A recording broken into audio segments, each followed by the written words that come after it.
Discovery of Hampi. Hampi के जो ruins है ये मतलब सबसे पहले दुनिया के सामने एक तरीके से लाए गए थे एक इंजीनियर और एंटीक्वेरियन के द्वारा, जो किसका नाम है कर्नल कॉलिन मैकेंजी। तो 1800 में कर्नल कॉलिन मैकेंजी ने हम्पी के बारे में बाकी सभी को बाकी सभी को और पॉपुलर करा। कर्नल कॉलिन मैकेंजी जो थे वो ईस्ट इंडिया कंपनी के एक एम्प्लॉई थे एंड उसने हम्पी का मतलब इस साइट का सबसे पहला सर्वे मैप जो है वो प्रिपेयर करा था। उनकी जो इनिशियल इन्फॉर्मेशन थी जो कॉलिन मैकेंजी ने कलेक्ट करी थी, वो विरूपक्षा टेम्पल के जो पंडित है और जो प्रंपा देवी जो मंदिर है उसके जो पंडित हैं उनकी मेमोरीज़ के ऊपर, उनको जितना याद है कि हमारे उनके एंसेस्टर्स की लाइफ और उसके बारे में जितना याद है, उसके बेसिस पे उन्होंने इनिशियल इन्फॉर्मेशन जो है इसकी कलेक्ट करी थी। फिर बात धीरे धीरे 1856 से फोटोग्राफर्स आने लग गए, वो इन मॉन्यूमेंट्स को रिकॉर्ड करने लग गए और इस वजह से जो स्कॉलर्स है वो उनको पढ़ पाए। तो 1836 एज अर्ली एज 1836 एपिग्राफिस्ट जो थे उन्होंने बहुत सारे इंस्क्रिप्शंस को कलेक्ट करना शुरू कर दिया, हम्पी के बाकी टेम्पल से कलेक्ट करना शुरू कर दिया और उन्होंने एक एफर्ट करा कि वो इस सिटी की और इस एम्पायर का एक हिस्ट्री को रिकन्स्ट्रक्ट कर सके। तो हिस्टोरियन जो थे उन्होंने इन्फॉर्मेशन अलग अलग सोर्सेज से कलेक्ट करी, जैसे कि तेलुगु, कन्नड़, तमिल और संस्कृत लिटरेचर से, जो फॉरेन ट्रैवलर्स ने लिखी थी उनके अकाउंट से एंड बाकी इंस्क्रिप्शंस, मैन्युस्क्रिप्ट्स और ऐसे सोर्सेज से। ये देखिए कॉलिन मैकेंजी, ये जो थे वो 1754 में ही वाज बोर्न। कॉलिन मैकेंजी जो थे वो एक इंजीनियर, सर्वेयर और कार्टोग्राफर के जैसे फेमस थे। 1815 में वो first surveyor general of India appoint करे गए थे, एक पोस्ट उन्होंने उनकी डेथ 1820 तक होल्ड करी। He embarked on collecting local history को कलेक्ट करने लगे थे और सर्वे उन्होंने हिस्टोरिक साइट्स को सर्वे करने लगे थे वो, ताकि इंडिया की बेटर अंडरस्टैंडिंग कर सके, उसके पास्ट की बेटर अंडरस्टैंडिंग करे। और उसका ऑब्जेक्टिव क्या था, ताकि गवर्नेंस ऑफ द कॉलोनी को ईजियर कर सके, मतलब इस कॉलोनी को और अच्छी तरीके से गवर्न कर सके। तो वो ये कहते हैं कि इंडिया के बारे में कि it struggled long under the miseries of bad management, मतलब इतनी अच्छी तरीके से इसको मैनेज नहीं कर पाया जिस वजह से इसने बहुत सफ़र करा है। Before the south came under the benign influence of the British government, तो इसके पहले मतलब जब से ब्रिटिश गवर्नमेंट के अंडर में आया है ये साउथ वाला पार्ट, उसके पहले यहाँ पर लोगों को बहुत ही बैड जजमेंट की वजह से सफ़र करना पड़ा है। तो ये उनका कहना था, उनकी पीओवी ऑफ पॉइंट था, पॉइंट ऑफ व्यू था आई मेंट।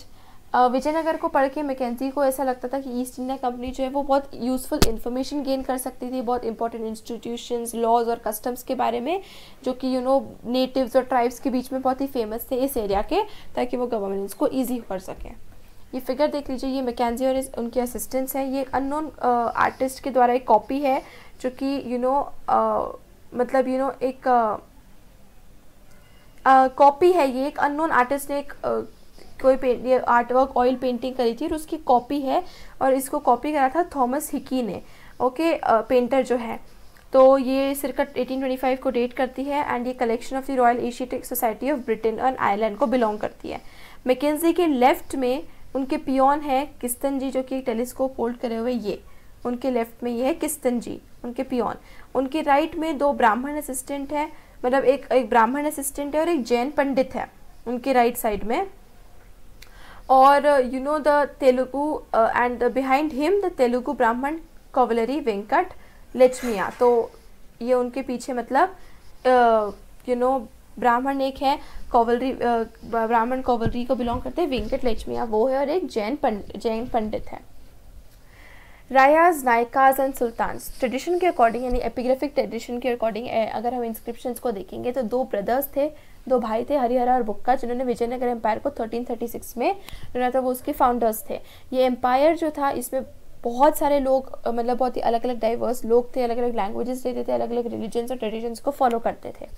नॉर्दर्न फ्रंटियर में विजयनगर किंग्स जो थे वो कंटेम्प्रेरी रूलर्स के साथ कम्पीट करते रहते थे, जिसमें sultan of Deccan, Gajapati rulers of Orissa का, मतलब ये जो रूलर्स थे, सुल्तान ऑफ डेक्कन और गजपति रूलर थे उड़ीसा के, उनको फर्टाइल रिवर वैली के ऊपर कंट्रोल चाहिए था। और इसके थ्रू बहुत ओवरसीज ट्रेड बहुत ज़्यादा होता था, तो इससे जितना भी फ़ायदा होता था उसके ऊपर कंट्रोल कर चाहिए था। तो इस वजह से उनके साथ कंपटीशन और कॉन्फ्लिक्ट वगैरह चलते रहते थे। उसी टाइम पर एक इन स्टेट्स के साथ जो इंटरेक्शन होता था ना, उस वजह से बहुत ही unique ideas specially in the field of architecture हमें देखने को मिलता है। तो विजयनगर के जो रूलर्स हैं उन्होंने बहुत सारे बिल्डिंग टेक्निक्स और बहुत सारे कॉन्सेप्ट जो है वो इन बाकी रूलर्स से बोरो करे थे, जिनको आगे फिर उन्होंने फर्दर डेवलप करा। कर्नाटका साम्राज्यमु हिस्टोरियन जो है वो विजयनगर एम्पायर यूज़ करते हैं, जो कंटेम्प्रेरीज है वो उसको कर्नाटका साम्राज्यमु डिस्क्राइब करते हैं विजयनगर एम्पायर को। ये देखिए, ये गोपुरम और gateway of the Brihadeeswara temple at Thanjavur, ये इमेज याद रखिएगा। Elephants, horses and man, Gajapati का मतलब होता है एलिफेंट्स। ये नेम जो है वो रूलिंग लीनिएज को दिया गया था जो कि ओडिशा में बहुत ही पावरफुल थे 15th सेंचुरी में। तो विजयनगर के पॉपुलर ट्रेडिशन में जो डेक्कन के सुल्तान से उनको अश्वपति कहा गया है यानी लॉर्ड ऑफ हॉर्सेस, एंड रायास को नरपति कहा गया यानी लॉर्ड ऑफ मैन। तो विजयनगर ट्रेडिशन में ओडिशा के रूलर्स को गजपति, सुल्तान डेक्कन के सुल्तान को अश्वपति, एंड रायास को नरपति यानी लॉर्ड ऑफ मैन। नरपति, नर मतलब मैन, अश्व यानी घोड़ा, अश्वपति मतलब लॉर्ड ऑफ हॉर्सेस।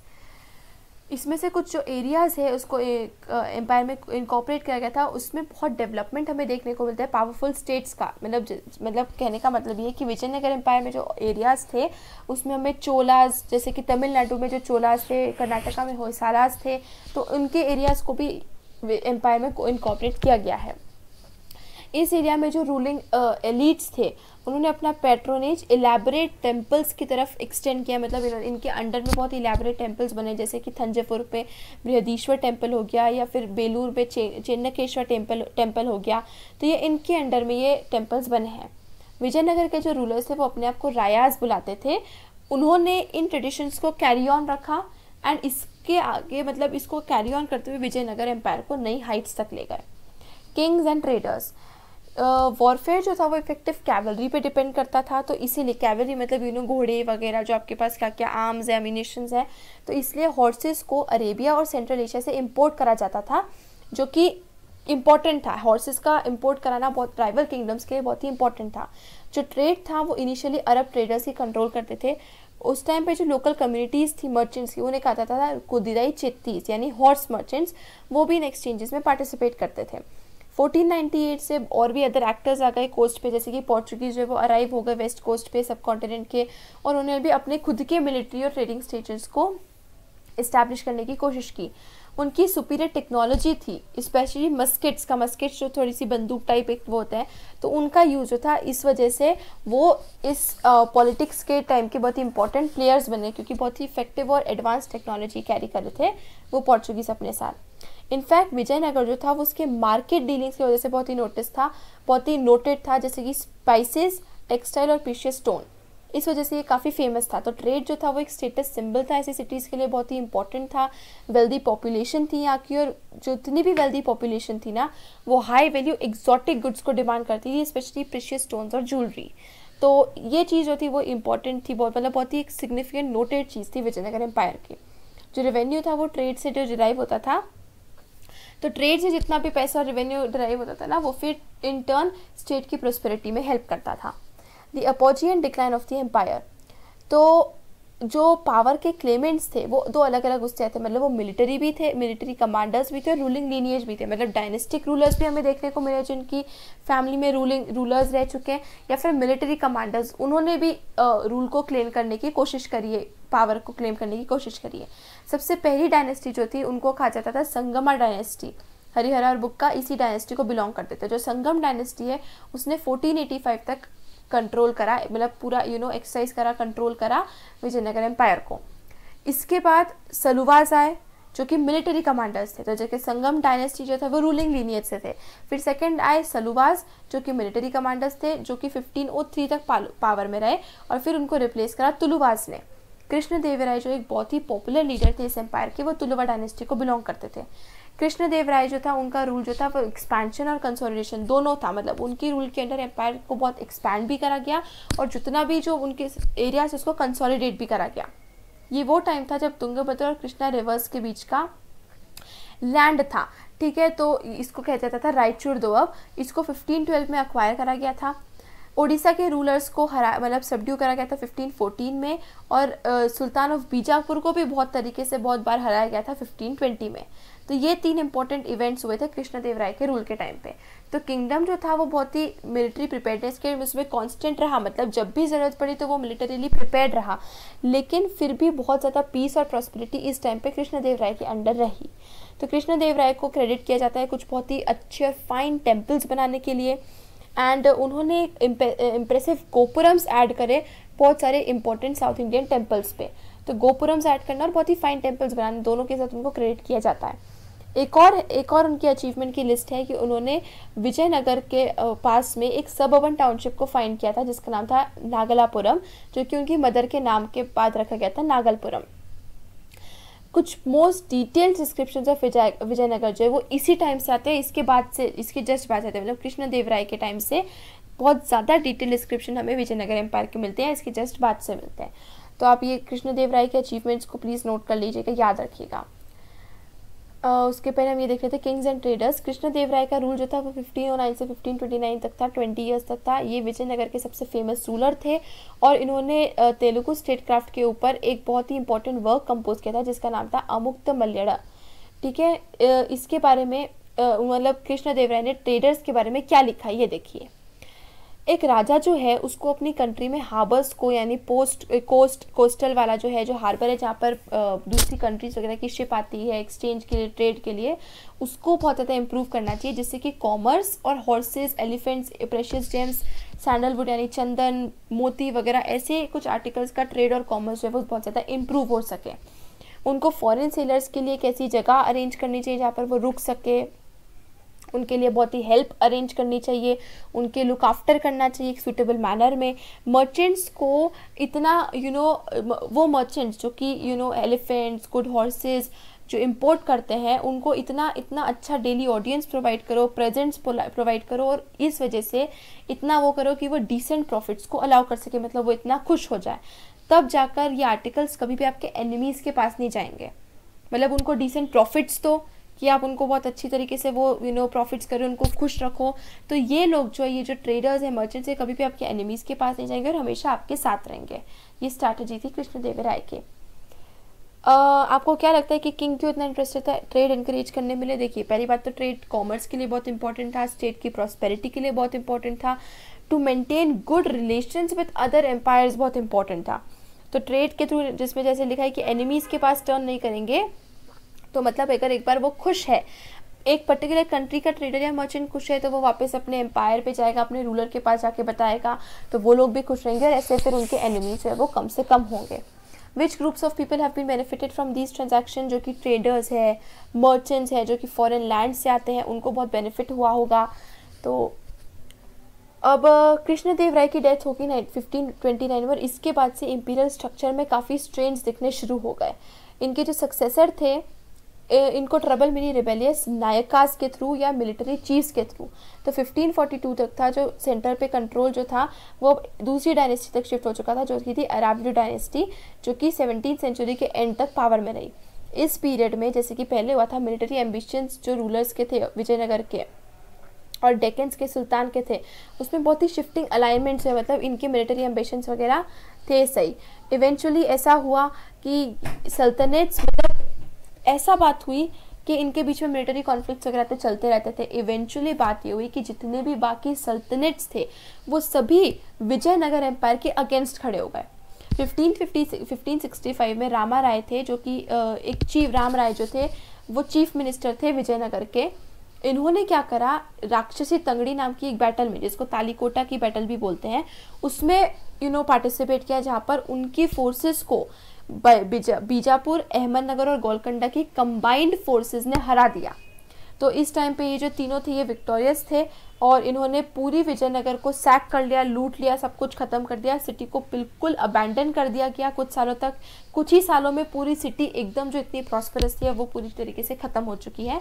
और अब जो अरावली डायनेस्टी का जो पूरी मतलब एम्पायर का जो फोकस है वो ईस्ट में शिफ्ट हो चुका था, जहाँ पे अरावली डायनेस्टी पेनुकोंडा और लेटर चंद्रगिरी से रूल करी थी, जो कि तिरुपति के पास है। ओके, ये मैप देख लीजिए, this is 14th to 18th century south India का ये मैप है। ये देखिए ये चंद्रगिरी, ईस्ट में उनका फोकस शिफ्ट हो चुका था, चंद्रगिरी और पेंडुकोंडा, और यहाँ पर इस तरीके से विजयनगर देखिए यहाँ पर है, तुंगभद्रा यहाँ पर है और कृष्णा रिवर यहाँ पर है, ये आप देख सकते हैं। तो बीजापुर, गोलकोंडा, अहमदनगर के कंबाइंड फोर्सेस ने विजयनगर को हरा दिया था। तो इसके ये एम्पायर जो था वो इतने बड़े एरिया में पूरा चलता था। सुल्तान की जो आर्मी थी वो विजयनगर की सिटी के डिस्ट्रक्शन के लिए रिस्पॉन्सिबल तो थी, लेकिन सुल्तान और रायाज के बीच में जो ऐसे रिलेशन थे वो हमेशा से ऐसे खराब नहीं थे। फॉर एग्जाम्पल, मतलब रिलीजियस डिफरेंसेस के बावजूद कृष्णदेवराय, ये लोग तो हिंदू मतलब इन लोगों को करते थे, एंड सुल्तान मुस्लिम्स वगैरह थे, लेकिन फिर भी रिलीजियस डिफरेंस के बावजूद इनके बीच में जो रिलेशन थे वो हमेशा से खराब नहीं थे। जैसे कृष्णदेवराय के टाइम पर सल्तनत ने इनको बहुत सपोर्ट किया था और अपने में बहुत बोल लेते थे, क्योंकि इनको इस्टेब्लिशर ऑफ यवना किंगडम की तरह से बोला जाता था। इसी तरीके से बीजापुर के सुल्तान ने जब कृष्णदेवराय की डेथ हुई थी, तो क्योंकि उनके रिलेशन बहुत अच्छे थे, तो बीजापुर के जो सुल्तान थे इन्होंने इंटरवीन करा था, हेल्प करने की कोशिश की थी कि एक स्टेबल पावर इस एम्पायर में आ जाए। इनफैक्ट विजयनगर किंग्स जो थे, मतलब जो वो सुल्तान जो थे उनके रूल को स्टेबलाइज करने में, और सुल्तान जो थे वो विजयनगर किंग्स के रूल को स्टेबलाइज करने में बहुत हेल्प करते थे। ये तो बाद में हुआ क्या कि रामा राय जो थे उन्होंने कोशिश क्या करी कि एक सुल्तान को दूसरे सुल्तान की तरफ भड़काया। इस तरीके से उन्होंने एक डेंजरस सी पॉलिसी लड़ी थी, जिस वजह से फाइनली हुआ कि सारे सुल्तान एक दूसरे के साथ मिल गए और फाइनली खुद रामा राय को हारना पड़ा। तो ये रामा राय की जो पॉलिसी थी ये बहुत ही फेटल प्रूव हुई थी पूरे एम्पायर के लिए। यवना एक संस्कृत वर्ड है जो कि ग्रीक्स के लिए यूज़ किया जाता है और बाकी लोगों के लिए जो कि नॉर्थ वेस्ट से सब कॉन्टिनेंट में एंटर हुए थे। रायास एंड द नायकास, वो लोग जो कि पावर को एक्सरसाइज करते थे एम्पायर में, वो मिलिट्री चीफ्स थे। उनमें से एक ग्रुप था मिलिट्री चीफ्स का जो कि फोर्ट्स को कंट्रोल करते थे और उनके पास आर्म्ड सपोर्टर्स थे। ये चीफ्स जो थे वो एक एरिया से दूसरे एरिया में मूव करते रहते थे। बहुत केसेस में बहुत सारे पेजेंट्स थे जो इनके साथ मूव करते थे, जो फर्टाइल लैंड की तलाश में इनके साथ मूव करते रहते थे। इन चीफ्स को कहा जाता था नायकास और वो यूजुअली तेलुगु और कन्नड़ कहते थे। बहुत सारे नायकास जो थे वो विजयनगर किंग्स की अथॉरिटी को सबमिट करते थे। कई बार ऐसा भी होता था कि वो रिबेल करते थे, उनके किंग्स को ओवरटेक करने की कोशिश करते थे, लेकिन कहीं ना कहीं अल्टीमेटली उनको सबड्यू कर लिया जाता था मिलिट्री के थ्रू। एक अमार नायका सिस्टम जो था वो विजयनगर एम्पायर का बहुत ही मेजर पॉलिटिकल इनोवेशन था। तो ये था कि इसके बहुत, ऐसा बोला जाता है कि इसके बहुत सारे फीचर्स जो थे वो दिल्ली सल्तनत के इक्ता सिस्टम से डिराइव थे। अभी अमार नायका सिस्टम क्या था? अमार नायका जो थे वो मिलिट्री कमांडर्स थे। तो जो रायास थे यानी कि जो किंग्स थे, विजयनगर किंग्स थे, वो क्या करते थे, नायकास को थोड़ी थोड़ी टेरिटरीज दे देते थे गवर्न करने के लिए।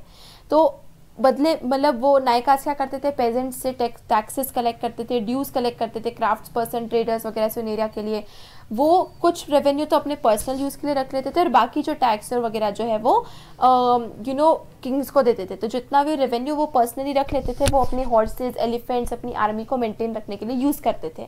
और ये आर्मी, ये जो कंटिजेंट्स जो एक एक नायका मेंटेन करते थे, ये विजयनगर किंग को जब भी ज़रूरत होती थी तो वो इसको यूज़ करते थे। और इस वजह से एक effective fighting force Vijayanagara kings ने इस्टेब्लिश कर रखा था।